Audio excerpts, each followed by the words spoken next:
ప్రపంచవ్యాప్తంగా ఎక్కువ మంది ప్రజలు ఎదుర్కొంటున్న అనారోగ్య సమస్యల్లో జీర్ణాశయ క్యాన్సర్ కూడా ఒకటి.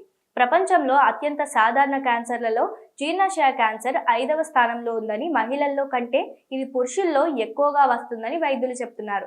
జీర్ణాశయ క్యాన్సర్ కారణాలను, లక్షణాలను ముందుగానే తెలుసుకోవడం చాలా అవసరమని వైద్యులు సూచిస్తున్నారు. జీర్ణాశయ క్యాన్సర్ జీర్ణాశయ లైనింగ్ నుండి మొదలవుతుంది.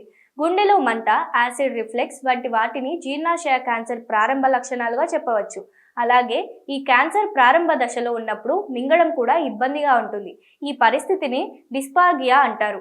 అలసటగా ఉండటం, అనారోగ్యంగా అనిపించడంతో పాటు ఎల్లప్పుడూ వికారంగా ఉంటుంది. కొన్నిసార్లు రక్తపు వాంతులు అయ్యే అవకాశం కూడా ఉంటుంది. అజీర్ణం సమస్య ఎక్కువగా ఉండడం, కడుపు ఉబ్బరం ఎక్కువ అవ్వడం, కొద్దిగా ఆహారాన్ని తీసుకున్నా కూడా కడుపు నిండిన భావన కలగడం వంటివి ఈ జీర్ణాశయ క్యాన్సర్ లక్షణాలుగా చెప్పవచ్చు.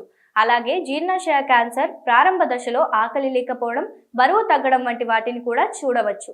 అదేవిధంగా పొట్ట పైభాగంలో నొప్పి రావడం కూడా క్యాన్సర్ ప్రారంభ లక్షణాల్లో ఒకటి. శక్తిని కోల్పోయినట్టుగా ఉండడం, అలసటగా అనిపించడం వంటి లక్షణాలు రక్తహీనతను సూచిస్తాయి. కొన్నిసార్లు ఇవి వైరల్ ఇన్ఫెక్షన్ను లేదా అల్సర్ను కూడా సూచిస్తాయి. కానీ ఈ లక్షణాలు మరీ ఎక్కువగా ఉంటే మాత్రం నిర్లక్ష్యం చేయకుండా వైద్యుడిని సంప్రదించడం మంచిది. అలాగే జీర్ణాశయ క్యాన్సర్ ఏ వయసులో వారికైనా రావచ్చు.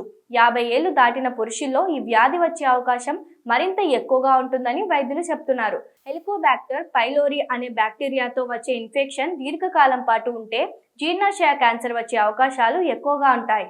అలాగే గ్యాస్ట్రోఎసోఫాగియల్ రిఫ్లెక్స్ వ్యాధితో సహా సంబంధం లేని జీర్ణాశయ పరిస్థితులు జీర్ణాశయ క్యాన్సర్ ప్రారంభానికి దోహదం చేస్తాయి.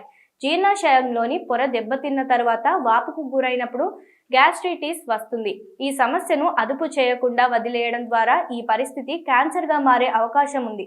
అదేవిధంగా జన్యుపరంగా కూడా జీర్ణాశయ క్యాన్సర్ వచ్చే అవకాశం ఉందని వైద్యులు తెలియజేస్తున్నారు. ఇవన్నీ కూడా జీర్ణాశయ క్యాన్సర్ ప్రారంభ లక్షణాలని, ఈ లక్షణాలను అస్సలు నిర్లక్ష్యం చేయకూడదని, ఈ లక్షణాలు కనిపించిన వెంటనే వైద్యుడిని సంప్రదించి వ్యాధి నిర్ధారణ చేసుకొని తగిన చికిత్స తీసుకోవాలని వైద్యులు సూచిస్తున్నారు.